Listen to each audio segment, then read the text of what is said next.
Hi, I'm Josanne Wright Callender, the author of the Happy Little Garbage Truck educational book and system.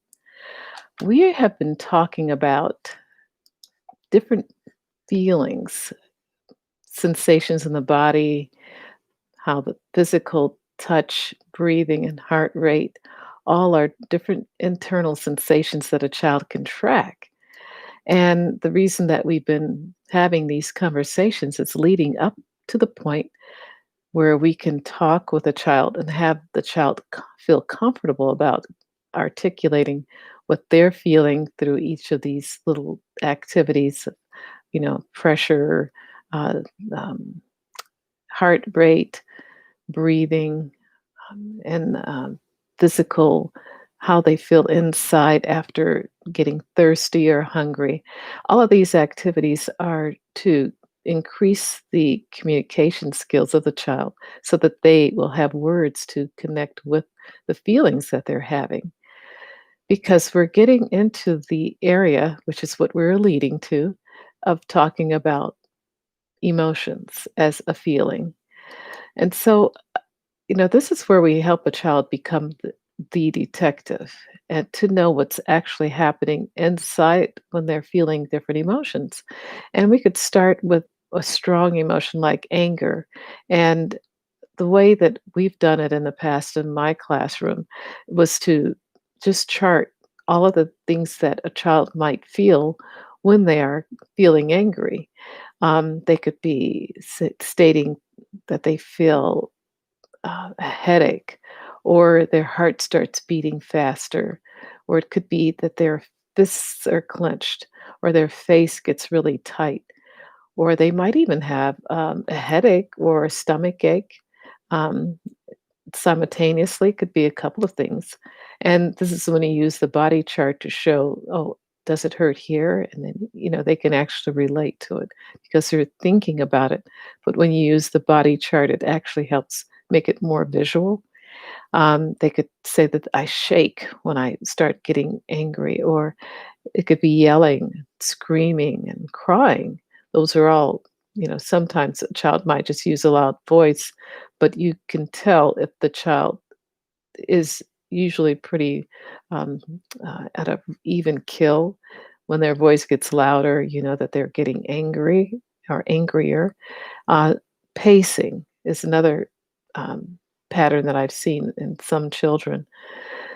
And then you could also, as another option, show pictures of nature, like volcanoes or the old faithful, letting out steam that can reflect how the child is feeling inside. Um, what I've done is I've used similar. I've done the charting of the body, talking about the feelings, and using pictures. But sometimes when a child is about to escalate into a temper episode or anger episode, if you can catch the child before they escalate and kind of talk them back from that emotion, helping them get a handle on what's going on inside, having this previous conversation about what does your body feel like and what's happening, your palms are getting sweaty, you might be getting angry, what can we do? Because it's much easier, and it's almost um, you might just have to let the episode run its course if the child's in the middle of this escalation.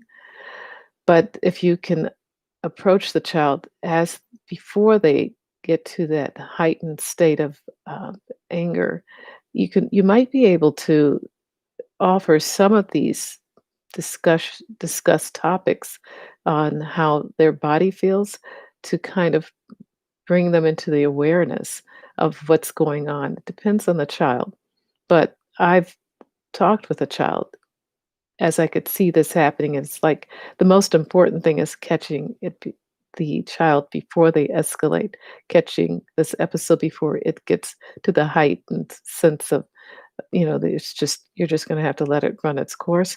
But finding that point prior to the episode escalating and talking about what you've discussed in the past and offering solutions.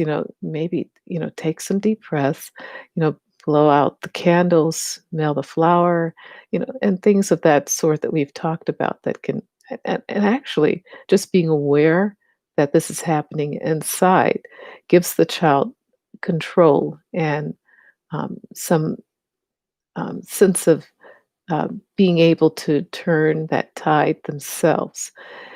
And that builds self confidence, which is a big part of self esteem. Is being able to identify what's happening inside yourself, inside of your body, inside of your mind.